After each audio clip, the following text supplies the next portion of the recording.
Hi, it's Rupert Hine here from Action Coach Nick Kinross, and I'm joined today by Lorenzo Conti from Crover. Welcome, Lorenzo. Thank you for having me, Rupert. It's great to see you. So tell me, Lorenzo, what is it that Crover does?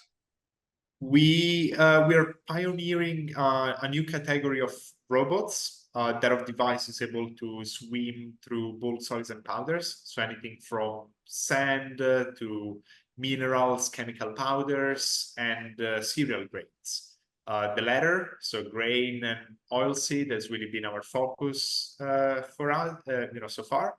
And we've developed a grain storage management system whereby our robot swims through large quantities of grain loose in storage in units like silos and sheds or cargo ships.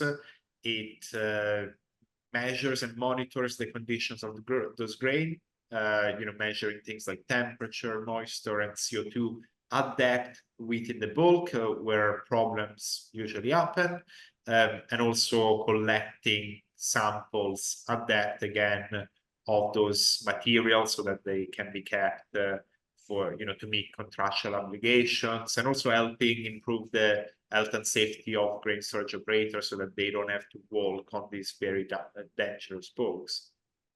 Yeah, absolutely. So how did you get into that? I wasn't really a businessman initially. I was doing a PhD at the University of Edinburgh. I was working in the field of granular materials, which is any system a bit like sand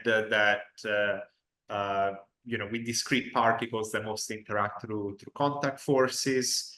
And I was mostly studying no local effects in this type of system. So when you have something happening at a certain point in space that affects a different point in space in that system, and had a bit of an intuition one day, and ended up discovering an effect in this type of systems that wasn't known at the time, whereby if you're rotating an object in this type of environments, even a symmetric object like a sphere or a cylinder, the flow generated by that rotation makes the object move.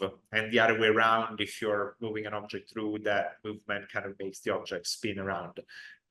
So what I discovered initially is that there is a coupling between rotational and translation motion in granular media, which is what we call the Crover effect now, and that's really what started the old Crover journey. Fantastic. So you've started life as an engineering scientist. You've discovered a way of moving through granular substances. How did you take that from a research concept to a business?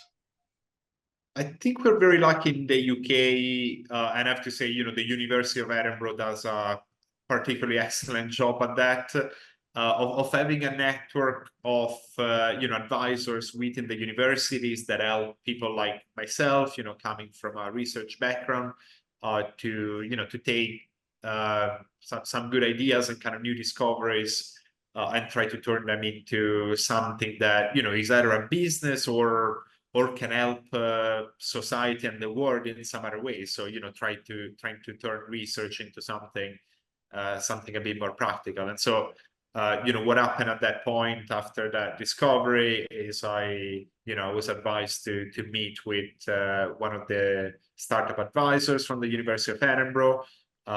He fantastically kind of guided me through the very first steps, giving me like reading material on getting someone like myself who knew absolutely nothing about business and startups to the point where I just realized that the logical thing to do was to create a startup and take that discovery out of academia. And also at that point, we didn't really even know what the robot would look like, what a robot using the physical effect would look like, because there wasn't anything out there that used that effect.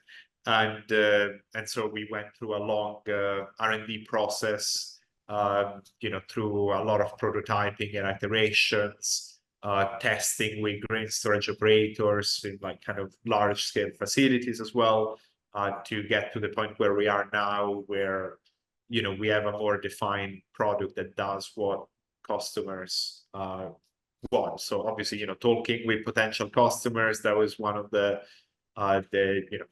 things that doing early on really helped. And then getting support over time. Probably the thing that took the most time, that I think especially Scotland could do a little bit better, is having more kind of more significant upfront capital to take those technologies into like a main product, because especially with hardware, it takes a lot of capital to create something new effectively.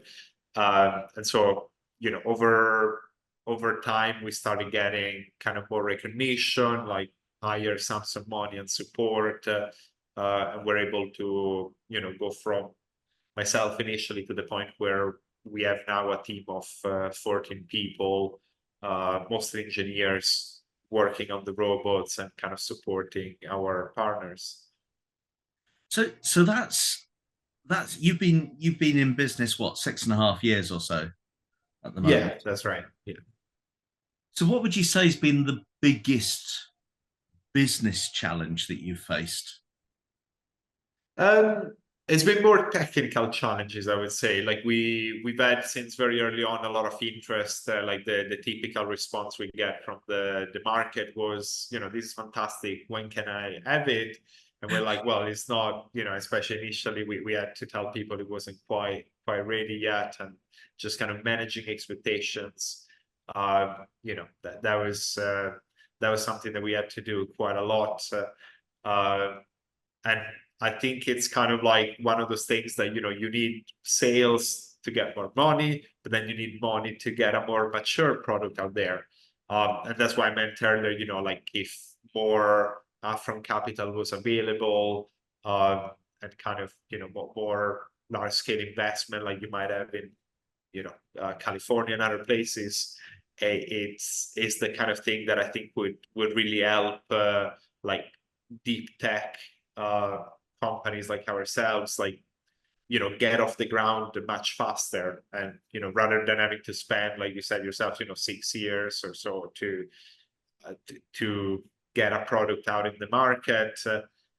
It could be done in a much shorter time than that, but it obviously requires more people, more resources, because just getting especially high tech, deep tech hardware products ready for the market, there's a lot of things to consider, a lot of iterations to go through, and also I think there's like a kind of efficiency perspective where the more resources you have, like as long as you kind of have the right mindset and you don't go around and waste the money, but the more you can be efficient in the sense of getting the right people from the start, rather than having to get interns and like new graduates, whatever kind of fits in your initial budget. Basically, like you can go directly to the kind of people that know what they're doing and will require less iterations to get to the end goal. And it also means that, like, if anything goes wrong, you have more wiggle room to adjust, and kind of add more redundancy to your plan. But as people say, it's been a good exercise in resilience and bootstrapping the way we've done it. And I feel we're even more ready for the future, to become even more commercially successful this way. Yeah. So what's next? What's the next step in your journey? Yeah, obviously, we started in Edinburgh in Scotland, and that's been fantastic ground to start with. I have to say, the Scottish ecosystem is very supportive of early stage startups, and there's one angle where the UK grain market is at a global level or even at a European level is not the largest. It's the 6th largest grain market in Europe.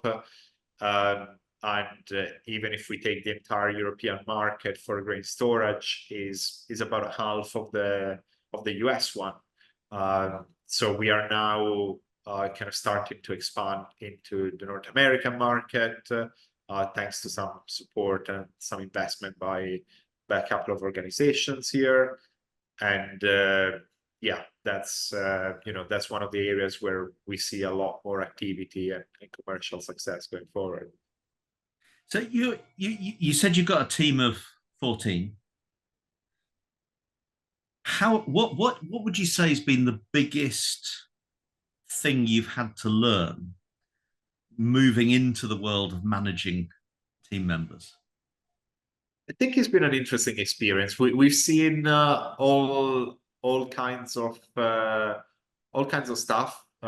We've been fortunate that way, especially early on, where we had really tight budgets and we had to rely on support through like internship programs with universities, or even you might remember at some point the government ran a Kickstart program, as they called it, which I thought was a fantastic idea. We got a lot of kind of early career people from different backgrounds coming through, and we helped kind of train them and get them started. And like we were fortunate that we got a lot of kind of really really talented and people with a strong will to succeed. So we've got a fantastic team now, but at the same time we had to deal with people that were a bit more problematic. And so at this point I think we've become really good at like kind of filtering out when we're recruiting the right kind of people. I think there's also an angle where some people might be good, but maybe our company is not a good fit, and we can just see this at this point and kind of advise them to what might be more suitable for them. And then obviously when once someone is actually in the team, like you want to make sure that they continuously stay aligned with the team's effort and kind of mission. And I think like the stronger kind of the bigger the core team gets, the easier that becomes as well.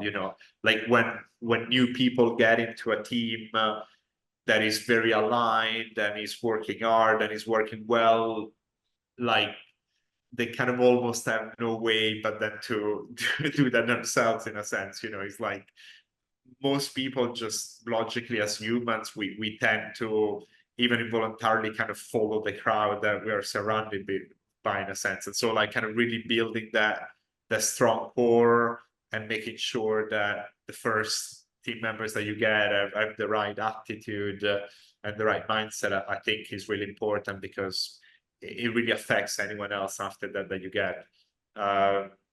Yeah, I think we can go on with this topic for a while, but I think it's been a fantastic learning experience, and I think it's actually something that I really enjoy. Like I obviously enjoy better when there's no issues to deal with, and at this point we don't have many. But even early on, where we had more problematic circumstances, or maybe people that had kind of overpromised on their CV, let's say, like we were able to deal with it in a nice way. And it's about human interactions at the end. Everyone wants to succeed. It's just making sure that people are where they should be. So what's the biggest non-negotiable behavior that you need from all of your team? I think really alignment with our mission of, first helping grain storage operators maintain the quality of their stock, and ultimately kind of enabling humanity to reach below the surface, as we say. But in general, people giving their best and continuously improving. I think that's something that as a manager, like I love to see. Like I just get worried when even if it's someone who's like already really good at their job, but if I see that like they're not trying to improve, or when they're faced with like a new problem they don't even try, I think that's usually like a warning sign.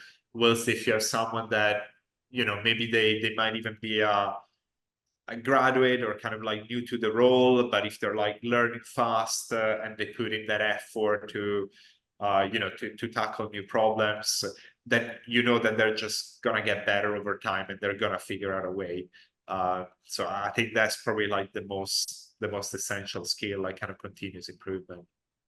I think it was Clive Woodward, the ex England rugby coach and uh, performance director at the Olympics in 2012, who described people as either being sponges or rocks. And you want Yeah, the sponges because they just absorb the new stuff that's coming at me all the time. So, 100%. so what's next? Where do you see Crover in 5 or 10 years' time? Um, I mean, we've got kind of this niche that we're trying to build that didn't really exist. We're robots able to move through bulk solids and powders, especially below the ground of those environments. I mean, until the first Crover robot that we built, there was, even at our research level, there was no team or individual that had been able to build a device that could propel itself in multiple directions when fully buried in this kind of environments. And so we're kind of like defining a new category. And from one side, like kind of pioneering a new area, it feels cool because you're like, oh, we don't really have, you know, I mean, okay, I know people say there's always competition, and obviously you have static monitoring systems for grain and other things, but at the same time, there aren't other products that look like ours or that can do the kind of things that ours can, and so it's advantageous in that sense. But at the same time, it means that since the start until now, and also going forward, we are continuously having to write the guidebook of how robots like ours uh, operate, and that means finding out new challenges that no one had even thought of as we go along, having to continuously solve them, and not being able to really rely on existing knowledge or things that people might have solved in the past. And that means that it just requires more capital and more time than it would, say, kind of building a product or business that does something that is very similar to other products that we're out there already. So that's that's probably the biggest challenge going forward, and the one that we like one solve will give us like also very strong competitive advantage. But yeah, it's one that I think anyone trying to start a deep tech business should be aware of. And what would you say is the most influential book you've ever read? Uh, ooh, Most influential book. I mean, I tend to focus more on like kind of technical books. Um, there's Yeah, I think like I'm a big fan of maths books, really. So I can't really remember the names of them, but and they're probably not the kind of light read that people are probably looking for. Uh, but I think we are in an age where it's really easy to access information, and I think I believe more, rather than just kind of picking up books recommended by other people, just like doing the trying to do the things that you want to do, and then find the literature with the answers to the questions that you encounter as you go along. Uh, so some of the most interesting things I've read, it was just because we were trying to tackle some problems, and I was like, oh, let me try to figure out how I can solve this, and then you learn new topics, and also having mentors that can bring up known unknowns, as people call them. I think that's super helpful. There's a lot of things that we didn't know about when we started, or we didn't even know that we had to look into, uh, and then it just opens a new world when you find out that there's some, area of knowledge that that is really relevant to what you're working on that you weren't aware of. Yeah. Fantastic. And if there was one final piece of advice you could give to someone starting out on their business journey, what would it be? The one I usually say is to make sure that is something that you see yourself being committed to for, at the very least, the next 5 to 10 years or more. I know there's a lot of stories in pop culture, depicting overnight successes, but that almost never happens, or even the ones that look like overnight successes, they probably had several years of work leading to that. And so just realizing that the idea is really the very start.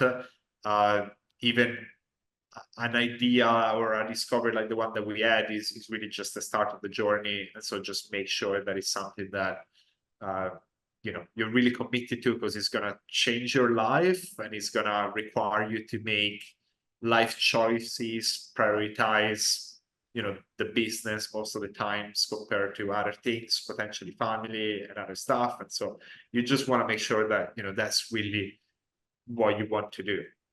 Absolutely. No, that's phenomenal. Well, thank you very much for joining us.